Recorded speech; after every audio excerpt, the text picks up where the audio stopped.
오늘도 하나님께서 우리에게 새날을 허락하셨습니다. 또 하루를 시작함에 있어 하나님 앞에 예배함으로 이 한날을 시작합니다. 오늘 한날도 주님의 은혜와 평강이 우리 모든 성도님들의 삶 속에 가득하기를 축복합니다. 사도신경으로 우리의 신앙을 고백하겠습니다. 나는 전능하신 아버지 하나님 천지의 창조주를 믿습니다. 나는 그의 유일하신 아들 우리 주 예수 그리스도를 믿습니다. 그는 성령으로 잉태되어 동정녀 마리아에게서 나시고 본디오 빌라도에게 고난을 받아 십자가에 못 박혀 죽으시고 장사된 지 사흘 만에 죽은 자 가운데서 다시 살아나셨으며 하늘에 오르시어 전능하신 아버지 하나님 우편에 앉아 계시다가 거기로부터 살아있는 자와 죽은 자를 심판하러 오십니다. 나는 성령을 믿으며 거룩한 공교회와 성도의 교제와 죄를 용서받는 것과 몸의 부활과 영생을 믿습니다. 아멘. 찬송가 427장 찬송하겠습니다. 찬송가 427장입니다.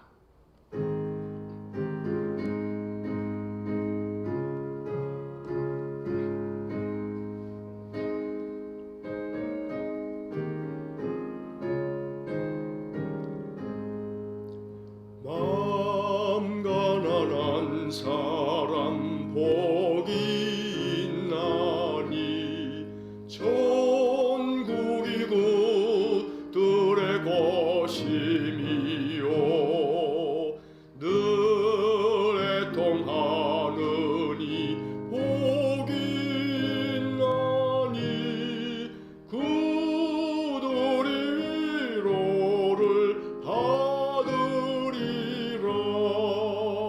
온유한 사람은 복이 있나니 그 땅이 기업이 될 것이요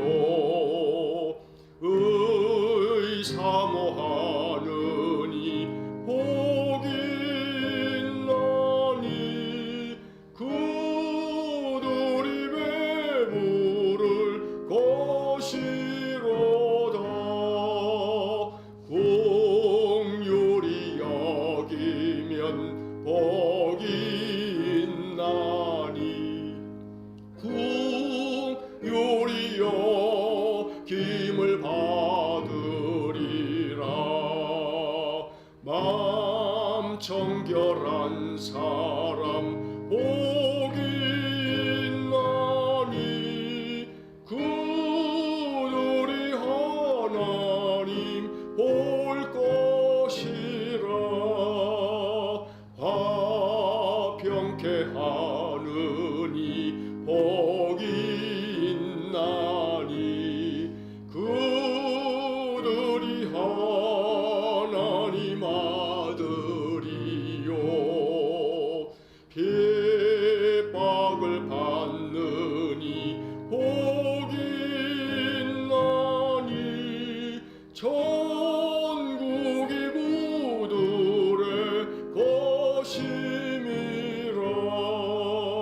주 위에 엿보면 복이 있나니 하늘의 큰 상을 받으리라. 성부와 성자와 성령께 영광 영원히 돌리세 할렐루야.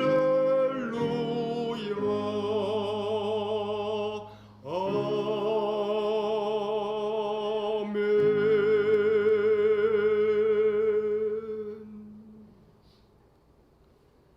할렐루야. 거룩하신 하나님의 이름을 찬송합니다.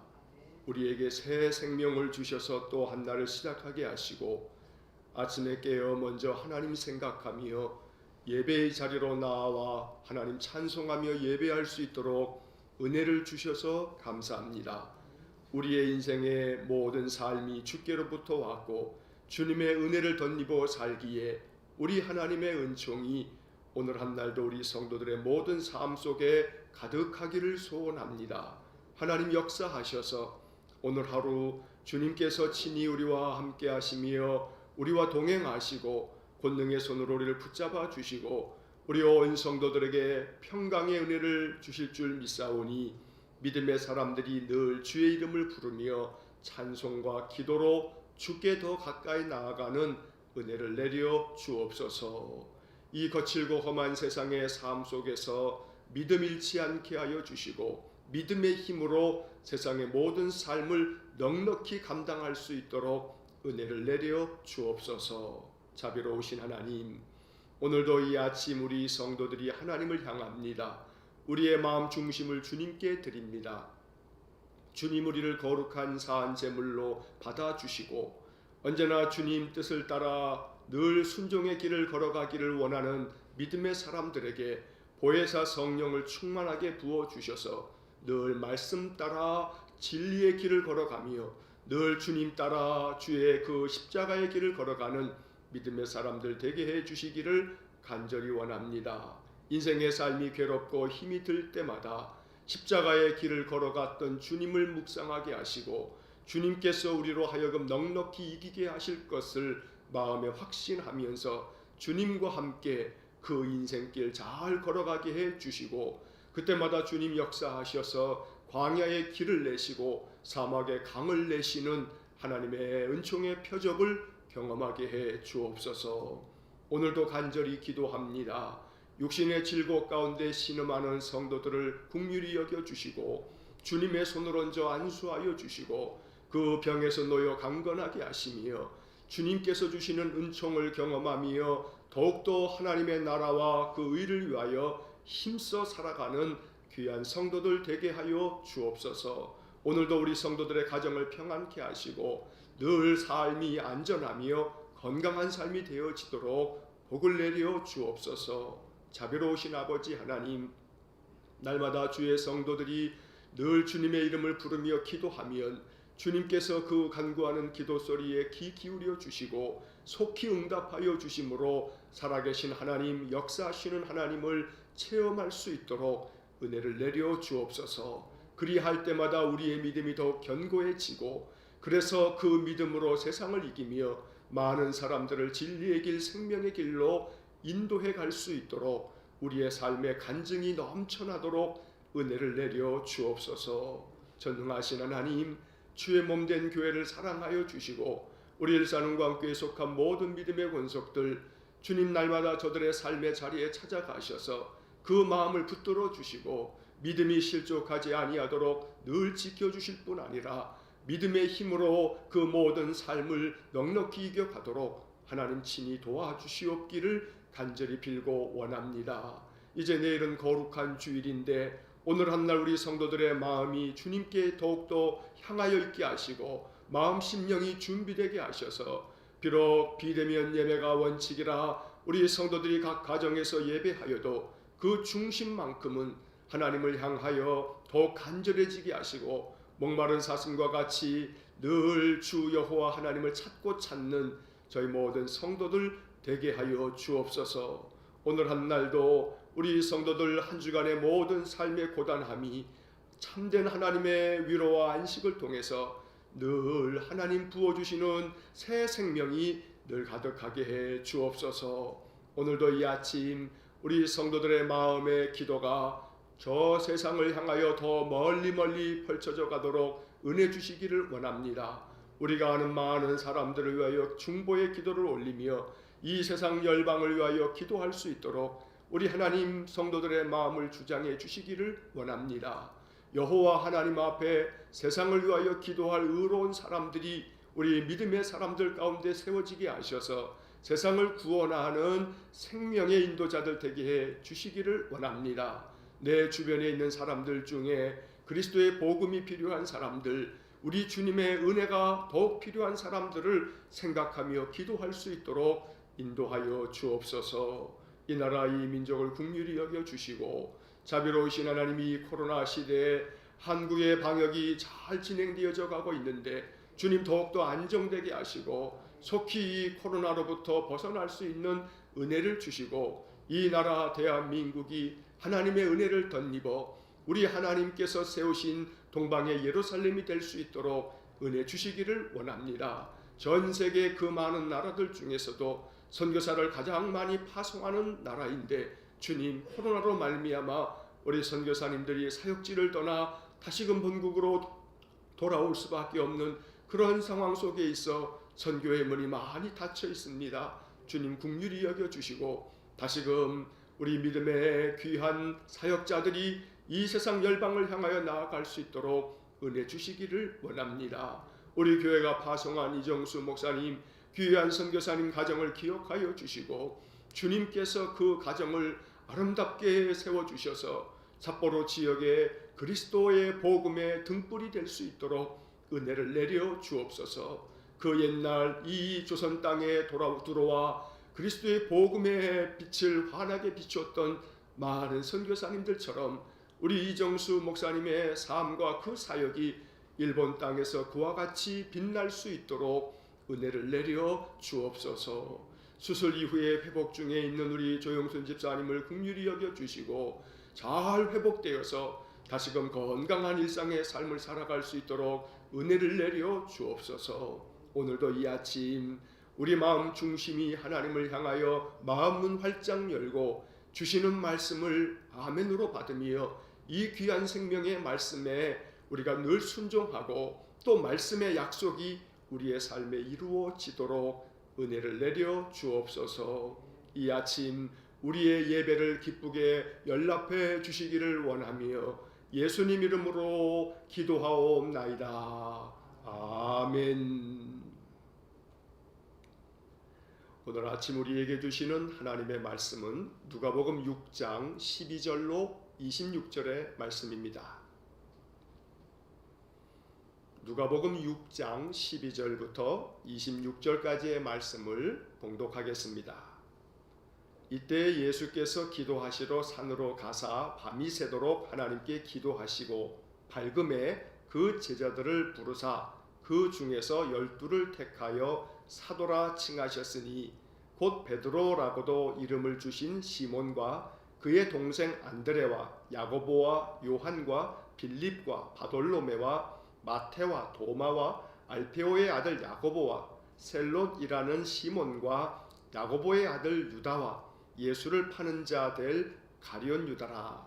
예수께서 그들과 함께 내려오사 평지에 서시니 그 제자의 많은 무리와 예수의 말씀도 듣고 병고침을 받으려고 유대 사방과 예루살렘과 두로와 시돈의 해안으로부터 온 많은 백성도 있더라. 더러운 귀신에게 고난받는 자들도 고침을 받은지라 온 무리가 예수를 만지려고 힘쓰니 이는 능력이 예수께로부터 나와서 모든 사람을 낫게 함이러라. 예수께서 눈을 들어 제자들을 보시고 이르시되 너희 가난한 자는 복이 있나니 하나님의 나라가 너희 것이미요 지금 줄인 자는 복이 있나니 너희가 배부름을 얻을 것이미요 지금 우는 자는 복이 있나니 너희가 웃을 것이미요 인자로 말미암아 사람들이 너희를 미워하며 멀리하고 욕하고 너희 이름을 악하다 하여 버릴 때에는 너희에게 복이 있나니 그날에 기뻐하고 뛰놀라 하늘에서 너희 상이 큼이라. 그들의 조상들이 선지자들에게 이와 같이 하였느니라. 그러나 화 있을진저 너희 부요한 자여 너희는 너희의 위로를 이미 받았도다. 화 있을진저 너희 지금 배부른 자여 너희는 줄이리로다. 화 있을진저 너희 지금 웃는 자여 너희가 애통하며 울리로다. 모든 사람이 너희를 칭찬하면 화가 있도다. 그들의 조상들이 거짓 선지자들에게 이와 같이 하였느니라. 아멘. 오늘 읽은 누가복음 6장 12절로 26절의 말씀이 우리에게 복음입니다. 이 복음의 말씀이 우리의 영을 더 강건하게 만들고 또 이 하나님의 말씀 앞에 우리가 아름답게 순종할 수 있기를 간절히 축원합니다. 자, 오늘 본문의 이야기는 12절부터 19절까지의 말씀에서 예수님께서 많은 제자들 중에서 12명의 제자를 택해서 사도라고 부르시고 또 그 산에서 내려오셔서 이제 많은 사람들에게 다시금 주님의 복음을 전하시면서 병자들을 고치시는 그런 이야기를 우리가 보게 됩니다. 그리고 20절부터 이제 나머지 6장 저 맨 끝에까지 나오는 말씀은 바로 예수님께서 많은 무리들에게 또 특별히 제자들에게 생명과 같은 복음의 말씀, 우리가 마태복음 5장부터 7장까지의 말씀을 산상보훈이라고 하는데 바로 그 산상보훈의 말씀을 누가복음이 기록하고 있는 본문이 바로 누가복음 6장 20절부터 마지막 절까지의 말씀입니다. 자, 그래서 이 말씀들을 묵상하면서 하나님께서 우리에게 주시는 영적 교훈들을 우리가 이 아침 생각하기를 원합니다. 자, 12절 말씀을 보시기 바랍니다.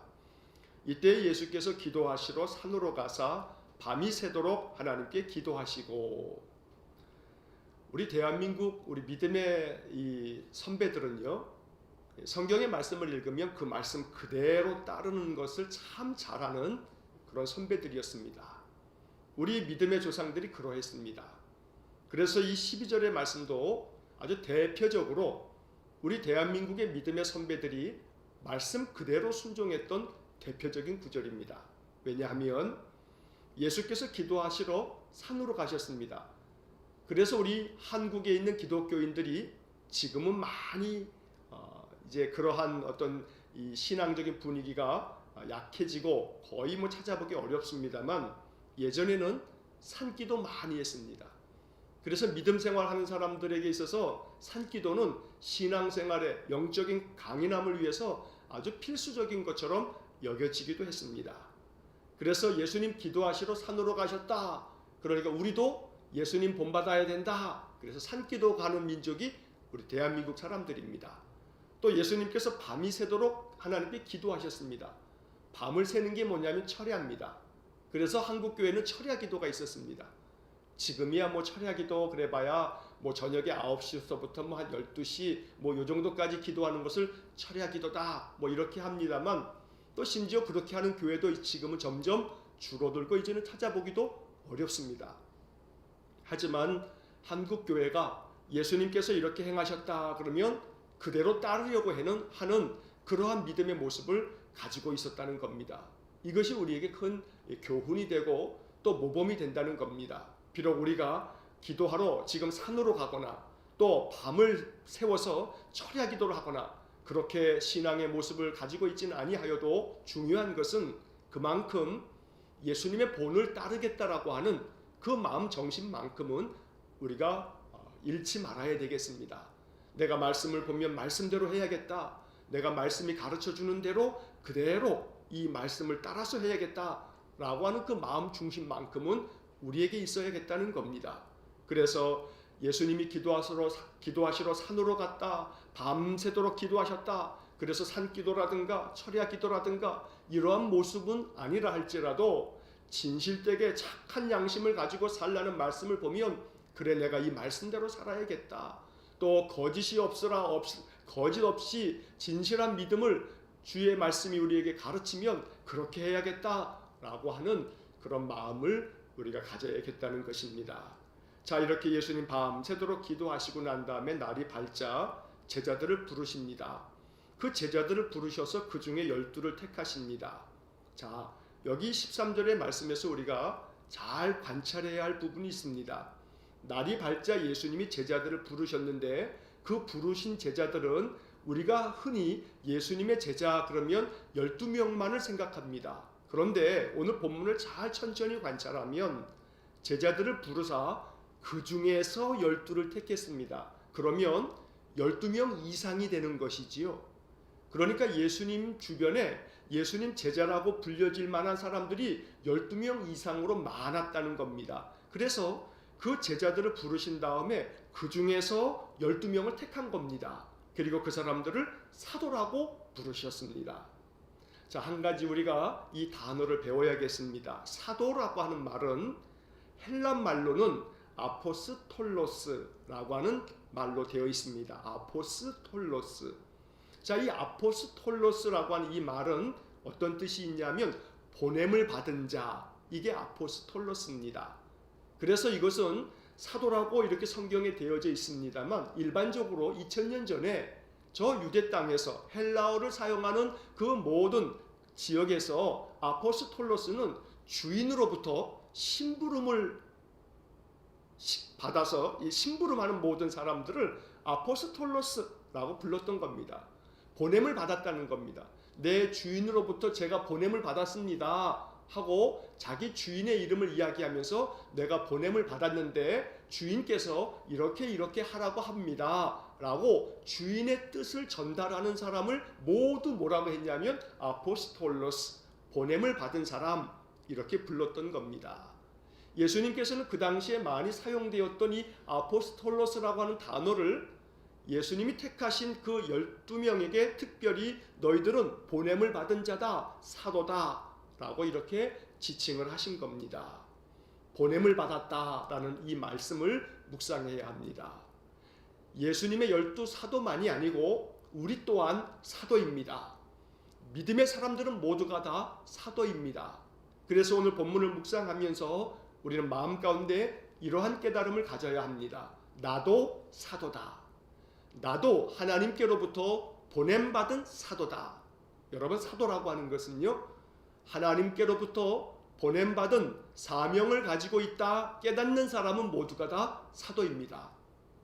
내가 가정으로 보냄받았지 하는 마음으로 가정을 섬기고, 내가 내 직장으로 보냄받았지 하는 마음으로 직장에서 성실하고 정직하고 부지런하게 그렇게 일을 감당하고, 내가 이 세상 가운데 내 친구들에게 보냄받았지, 그래서 친구들 사이에서도 참으로 아름다운 그러한 선한 모습을 보여줄 수 있다면 그 사람은 보냄받은 사도의 사명을 잘 감당하는 겁니다.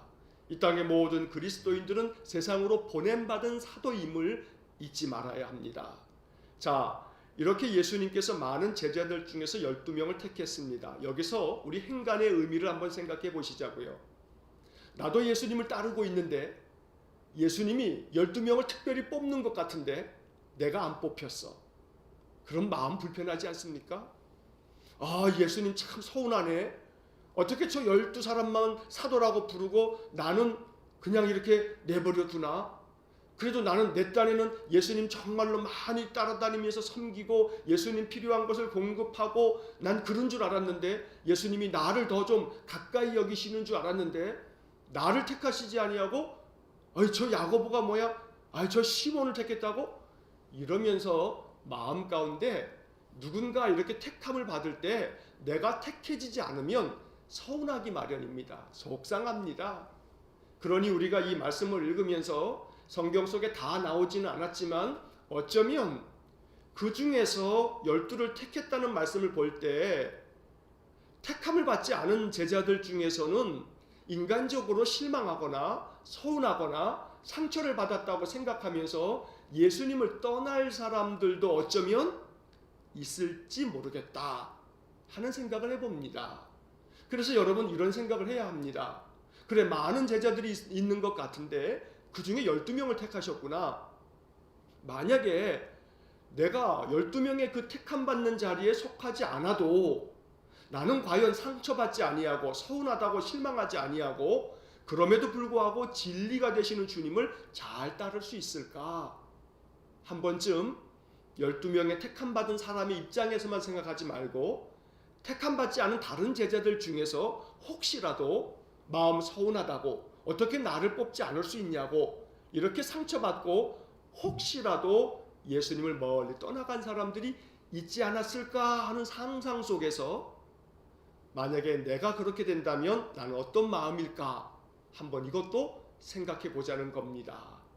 그래서 우리들의 마음속에는 주님이 나를 사도로 택하든 택하지 않든 12명으로 뽑히든 뽑히지 않든 예수 그리스도의 가르침이 진리의 복음이면 거기에 생명이 있음을 내가 믿으면 그것과는 상관없이 주님을 따를 줄 아는 신실한 마음이 있어야겠다는 겁니다. 그래서 예수님의 이 복음서들을 읽다 보게 되면 12명의 제자들의 이야기만이 나오는 것이 아니고 또 어떤 복음서의 본문에서는 70명의 제자들을 둘씩 짝지어 보내셨다 하는 말씀도 나옵니다. 그래서 우리가 복음서에서 이 12명의 사도에만 주목해서는 안 된다라는 것 또한 기억해야겠습니다. 자, 이제 14절 말씀서부터 16절까지의 말씀에는 예수님의 제자들의 명단이 쭉 나옵니다. 12명의 이름이 쭉 나오죠. 우리가 일반적으로 잘 알고 있는 그런 이름들입니다. 자, 그런데 여기서 한 가지 우리가 또 참고적으로 알았으면 하는 것이 있습니다. 여러분 14절 맨 끝에 보게 되면 바돌로메라고 하는 이름이 나옵니다. 바돌로메. 자, 바돌로메의 이름은 그 사람의 이름은 아닙니다. 돌로메의 아들이라고 하는 뜻입니다. 바가 아들이라고 하는 말이고 돌로메는 이름입니다. 그래서 바돌로메는 돌로메의 아들 이렇게 불려지는 것을 그냥 통칭 바돌로메 이렇게 부르는 겁니다. 예를 들어서 복음서에 또 다른 이름이 이렇게 나오죠. 바디메오, 여러분 아실 겁니다. 바디메오는 그 사람의 이름이 바디메오가 아니고 디메오의 아들 이런 뜻입니다. 그래서 이름 중에 앞에 바가 붙으면 이건 아들이라고 하는 뜻이구나 라고 여러분 아시면 되겠고, 자, 이 바돌로메는 요한복음 1장에서는 예수님께서 누구를 택하시냐면 나다나엘을 택하십니다. 많은 성경학자들은 바돌로메의 또 다른 이름은 나다나엘이다 라고 이렇게 알고 있습니다.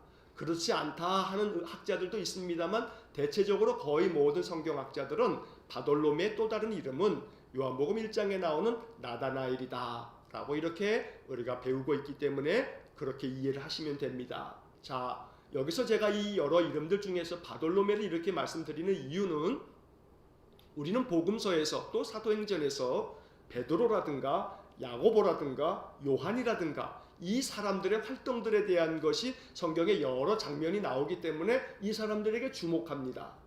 그런데 그 외 나머지 제자들의 이름은 사실은 유명무실합니다. 이름은 있는데 별로 잘 알려지지 않았습니다. 그러나 알려지지 않았을 뿐 모든 주님의 12사도들, 물론 가룟 유다는 제외고요. 이 사도들과 또 사도들로 뽑히지 않았지만 나머지 주님을 따르는 많은 제자들은 신실한 사람들이었습니다. 그들은 이후에도 교회 시대에 초대교회를 이끌어가면서 많은 선교사로서 선교사역을 감당했습니다. 바돌로메도 마찬가지입니다. 바돌로메는 고대 이 유대 역사가 중에 한 사람이었던 유세비우스라는 사람이 있습니다.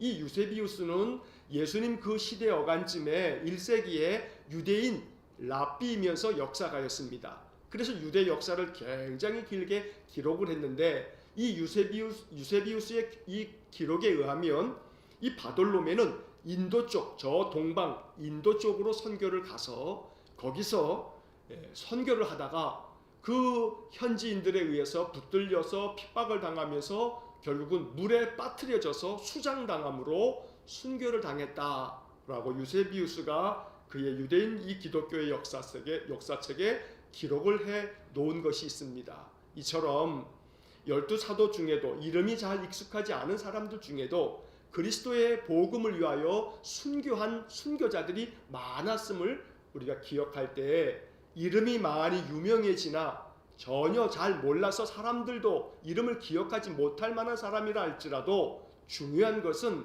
그 마음 중심이 충성되게 온 평생을 하나님의 나라를 위해서 헌신했던 사람들이 이 성경에 기록되어진 이름들이라는 겁니다. 하나님 나라의 생명책이 있다고 계시록의 말씀들이 증언합니다. 그 생명책에 우리의 이름이 아름답게 기록될 수 있기를 소망합니다. 그래서 내 이름이 하나님 앞에 기록될 때에 하나님 앞에 참으로 칭찬받는 많은 일들이 성경에 하나님 앞에 있는 생명책에 기록될 수 있기를 소망합니다. 자, 그런데 16절 끝에 보면 이러한 불명예스러운 기록도 있습니다. 예수를 파는 자 될 가룟 유다라. 이건 참 불명예스러운 이름입니다. 우리의 이름 앞에 내 이름을 설명해 주는 말이 가룟 유다처럼 예수를 파는 자 될 이러한 불명예스러운 그런 이름이 붙어서는 안 되겠습니다. 그러므로 우리의 믿음이 더욱더 아름다운 귀한 믿음의 이름이 될 수 있도록 오늘도 우리의 신앙과 삶을 되돌아보고 내 신앙과 삶이 하나님 앞에 참 보기에 좋구나, 창세기 1장에 하나님이 지으신 모든 세계를 보면서 보시기에 좋았다 하고 말씀하는 것처럼 오늘 너의 하루의 삶이 참 보기에 좋구나 이렇게 칭찬받는 이름이 될 수 있기를 간절히 축원합니다. 자, 17절 이하의 말씀을 보시면 이제 예수님께서 제자들과 함께 산에서 내려오십니다. 평지에 서셔서 많은 제자들과 또 예수님 찾아온 사람들에게 주님의 복음을, 하나님 나라를 다시 한번 전하십니다. 자, 17절 중간에 봤더니 예수의 말씀도 듣고 병 고침을 받으려고 많은 사람들이 몰려왔습니다. 여기 이 말씀을 우리가 마음속에 잘 기억해야 합니다. 예수의 말씀도 듣고 병 고침도 받으려고 사람들이 왔습니다. 이 두 가지가 다 필요합니다. 그런데 종종 우리 연약한 인간들은 앞에 나와 있는 첫 번째 것은 좀 덮어두고 생략하고 뒤에 있는 것만 마음에 자꾸 이것만 생각하는 경우가 있습니다. 여기 성경에서는 병 고침을 받으려고 라고 써 있습니다만 병 고침이라고 하는 말 대신에 다른 것을 넣을 수가 있죠. 다시 말하면 내 문제를 해결받으려고, 그러니까 예수를 믿는 믿음이 나 자신의 어떠한 문제들을 해결하거나 나 자신의 삶을 위해서만, 다시 말해서 우리가 기복주의 하는 것처럼 어쨌든지 간에 하나님 믿는 것은 복받기 위해서 믿는 거지 우리가 복을 받지 못한다면 뭐하러 믿는가 이렇게 생각을 한다면 이것은 뒤에 해당되는 것만 추구하는 겁니다. 우리의 인생의 삶에서 신앙을 갖는다는 것은 예수의 말씀을 듣고 그 말씀대로 순종하며 살아가는 삶이 가장 가치 있는 삶이고 인간의 본분이라고 믿으면서 예수님 말씀 따라 살아가겠다고 결정하고 그 예수의 길을 걸어가는 것, 이게 신자입니다. 그러면서 동시에 우리 주님은 그렇게 주님의 길을 걷는 사람들에게 은혜를 주시는 분이기 때문에 나의 연약함, 나의 질고와 내 삶의 모든 시련과 역경들을 하나님 도와주십시오 라고 내 삶의 문제들을 하나님께 내어놓고 기도하는 것이 필요한 것입니다. 그러므로 우리들의 마음 중심의 첫 번째 우선순위는 주님의 말씀을 듣고 그 말씀 배우고 내가 이 말씀대로 살아가는 것이 내 인생의 목적이고 인생의 가치이고 그것이 가장 소중한 삶이라고 여길 줄 아는 참 믿음이 있기를 간절히 축원합니다. 그러면 하나님께서 그 외의 것들은 선물로 주실 것입니다. 그러므로 내 필요가 목적이 아니고 예수 그리스도의 말씀이 목적이 되어서 살아가며 그렇게 신앙의 길을 걸어갈 수 있기를 간절히 축원합니다. 많은 사람들이 예수님 찾아왔습니다. 말씀도 듣고 그들의 문제도 해결받기 위해서 주님께 왔습니다. 그리고 그들은 19절의 말씀에 보니까 예수를 만지려고 힘썼습니다. 주님 만지려고 힘썼습니다. 그 이유는 바로 이어지는 말씀처럼 능력이 예수께로부터 나와서 모든 사람을 낫게 함이로라. 이 말씀이 오늘 본문 중에 참 소중한 복음입니다. 능력이 예수께로부터 나와서 모든 사람을 낫게 함이로라. 이 말씀을 마음속에 새겨 놓으시기 바랍니다. 이 말씀을 믿으시기 바랍니다. 능력이 예수님께로부터 나옵니다. 이것을 믿어야만 주님을 좀 만져야겠다라고 하는 생각이 드는 것이지요. 예수님께로부터 능력이 나온다는 것을 믿지 않으면 예수님 만질 생각을 안 합니다. 그러니까 여기 모인 사람들은 능력이 예수님께로부터 나오는구나 라는 것을 목격하면서 자, 저 예수님을 만지기만 하면 나도 뭔가 고침받겠구나 라고 하는 생각을 했다는 것입니다. 오늘 우리 안에 믿음이 있습니다. 그 믿음이 능력이 예수님께로부터 나에게 나올 수 있겠다 하는 믿음이 될 수 있기를 축복합니다. 그래서 예수님 만지려고 힘쓰는 우리 믿음의 사람들 되기를 간절히 축복합니다. 예수님 만지려고 힘써야 합니다. 그러면 이 말씀을 어떻게 이해하면 좋을까요? 예수님 지금 저 승천하셔서 하나님 우편에 계시는데 예수님 어떻게 만지냐 이 말입니다. 여러분 다른 거 없습니다. 예수님 만지는 가장 좋은 방법은요, 말씀을 자꾸 만지는 겁니다. 태초에 하나님께서 이 세상을 지으시면서 요한복음 1장에 보면 태초에 말씀이 계시니라, 이 말씀이 하나님과 함께 계셨는데 이 말씀이 곧 하나님이다 라고 말씀하고 있습니다. 그 말씀이 육신이 되어 우리 가운데 임하셨다 라고 요한복음 1장 14절은 말씀합니다. 다시 말해서 예수님은 말씀이신 하나님이십니다. 그분이 육신을 입고 이 땅에 오셨을 때는 바로 2000년 전에 오셨던 예수님의 그 모습으로 오셨지만, 주님은 지금 하늘로 하나님 나라 하나님 우편에 계시지만 우리에게 말씀을 허락하셨습니다. 그러므로 예수님을 만지려고 힘쓴다라고 하는 것은 우리 주님께서 남겨주신 주의 말씀을 자꾸 만져서 그 말씀을 보고 읽고 묵상하고 암송하고 읊조리고 그렇게 힘써 말씀 가운데 살아가면, 그러면 우리 주님의 능력이 우리에게로 나올 줄로 믿습니다. 이 믿음 가지고 날마다 말씀 생활에 힘쓰시기를 간절히 축원합니다. 자, 이제 20절 이하의 말씀에서는 예수님께서 제자들을 보시면서 가르쳐 주신 보배로운 말씀입니다. 시작하면서 말씀드린 것처럼 마태복음에서는 5장부터 7장까지에 나오는 산상보훈의 이야기가 누가복음에 이렇게 기록된 것입니다. 그런데 누가복음의 분량은 굉장히 짧습니다. 마태복음은 훨씬 더 많은 분량으로 예수님의 말씀을 소개하고 있습니다. 이 누가복음의 본문의 말씀 속에서 우리는 예수님께서 가르쳐주는 보배로운 말씀의 핵심들을, 엑기스를 우리가 볼 수가 있습니다. 자, 첫 번째로 오늘 본문이 담고 있는 20절부터 26절까지의 말씀은 마태복음 5장을 시작하면서 나오는 우리가 흔히 알고 있는 팔복에 대한 이야기입니다. 우리가 예수님께서 복이 있을진저라고 하면서 말씀하셨던 그 마태복음 5장에서는 팔복, 그런데 누가복음에서는 4개의 복을 선포하고 계십니다. 자, 먼저 20절 말씀에 보면 너희 가난한 자는 복이 있나니 하나님의 나라가 너희 것이며, 21절에서는 줄인 자는 복이 있나니 배부름을 얻을 것이며, 또 지금 우는 자는 복이 있나니 너희가 웃을 것이며, 그리고 22절에서는 인자로 말미암아, 예수님으로 말미암아 사람들로부터 미움받고 욕을 듣고 또 악하다고 사람들이 우리를 비난하고 이렇게 되어진다면 너희들에게 복이 있다. 하늘에서 너희의 상이 크다. 이렇게 주님 말씀하십니다. 어떤 사람이 복 있는 사람인가? 예수님 가르쳐 주십니다. 이런 사람이 복이 있다. 가난한 자가 복이 있다. 줄인 자가 복이 있다. 우는 자들이 복이 있다. 예수님으로 말미암아 고난당하는 자들이 복이 있다. 여러분, 이 말씀을 우리 마음속에 묵상하면서 성령이 주시는 감동이 있기를 원합니다. 가난하고 줄이고 또 많은 탄식으로 눈물을 흘려야 되는 그런 많은 인생의 괴로움이 있다면 이 말씀이 우리의 큰 위로가 될 수 있기를 축복합니다. 왜냐하면 그러한 사람들에게 하나님의 나라가 있다고 주님 말씀하시기 때문입니다. 여기서 우리들은 이 가난함과 줄임과 우는 것과 주님으로 말미암아 고난당하는 이런 것들에 대해서 마태복음에서는 심령이 가난한 자라고 해석하고 있는데, 이 말씀을 우리가 주목해서 마음속에 묵상해야겠습니다.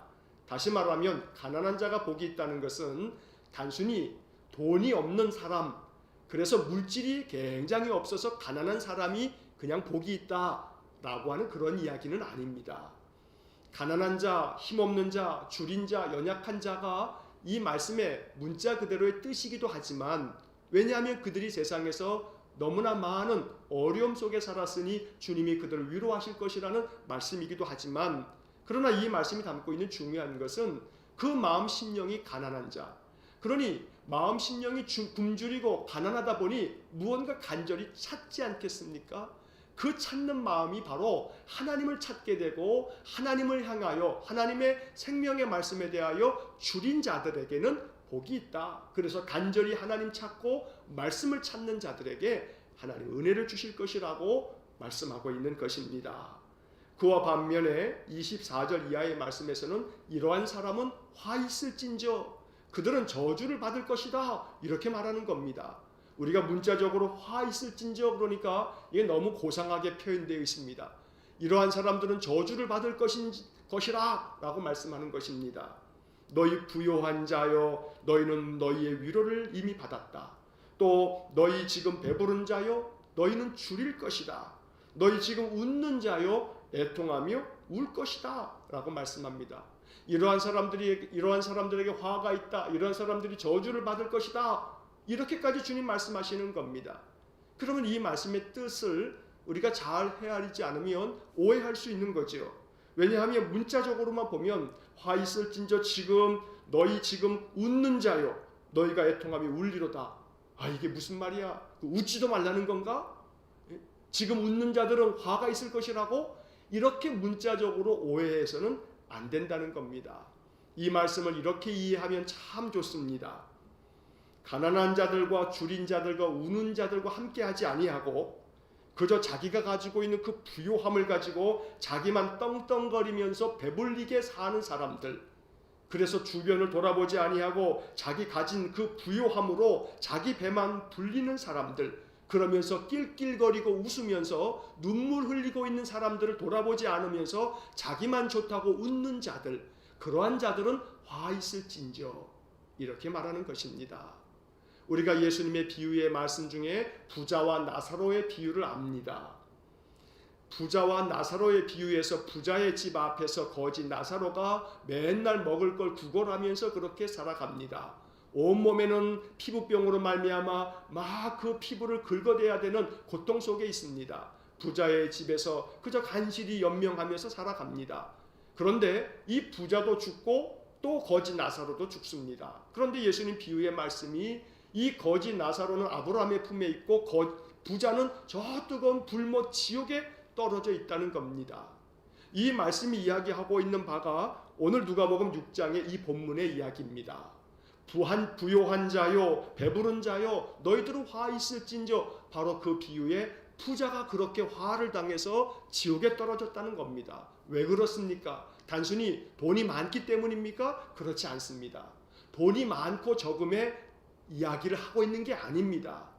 부요하지만 배부르지만 자기 주변에 있는 사람들이 굶주리고 고통하고 신음하고 울고 있는데도 불구하고 돌아보지 않는다면 그 부요함과 그 배부름은 화가 되어 그는 마치 예수님 비유의 부자처럼 지옥에 떨어질 것이다 라고 주님 말씀하시는 것이 이러한 비유의 말씀과 교훈의 말씀이 담고 있는 바입니다. 그러므로 이 말씀에서 부요한 자와 배부른 자들이 복 있는 자가 되려면 가난한 자, 줄인 자, 우는 자들과 함께하고 그들을 가까이하고 그들을 돌볼 수 있다면 부요한 자여 너희들에게 복이 있다. 배부른 자여 너희에게 복이 있다. 왜냐하면 너희 자신만 배부르거나 너희 자신만 부요함을 가지고 낄낄거리며 웃으면서 살지 아니하고 가난하고 줄이고 우는 자들을 돌아보았으니 너희야말로 참 복되다 하고 칭찬받을 것입니다. 그러므로 오늘 이 본문의 말씀들을 묵상하면서 우리의 마음속에 중요한 것은 가난하고 줄이고 우는 자처럼 늘 주님만을 앙망하고 주님만을 찾는 믿음의 삶이 되기를 축복합니다. 하나님께서 내게 주신 것이 조금이라도 여유가 있으면 많아서가 아니고 나도 부족하지만 나보다 더 힘들고 어려운 사람들이 주변에 있으면 따뜻한 마음 한마디에서부터 작은 것이라도 나눌 수 있는 그런 마음이 있다면 참으로 너는 복 있는 자다 말씀하실 겁니다. 그리고 23절 중간에 말씀하는 것처럼 주님은 이렇게 우리에게 칭찬하실 겁니다. 하늘에서 너희 상이 크다. 하늘에서 너희 상이 크다. 오늘 이 본문의 말씀을 묵상하시면서 한 구절이라도 마음속에 붙드시기를 바랍니다. 저는 오늘 여러분들에게 이 말씀을 드립니다. 하늘에서 너희 상이 큼이라. 우리 일산은광교회 모든 성도들, 또 이 예배 영상, 이 말씀을 보게 될 시청하는 모든 성도들의 마음속에 이러한 소망과 열망이 있기를 축복합니다. 나의 인생의 삶, 나의 믿음의 삶이 주님께로부터 이렇게 칭찬받는 삶이 되어야겠구나. 하늘에서 너희 상이 큼이라. 우리의 인생의 삶이 장차 하나님 나라, 하나님 앞에서 상이 큰 그런 인생의 삶이 될 수 있기를 주의 이름으로 간절히 축원합니다. 기도하겠습니다.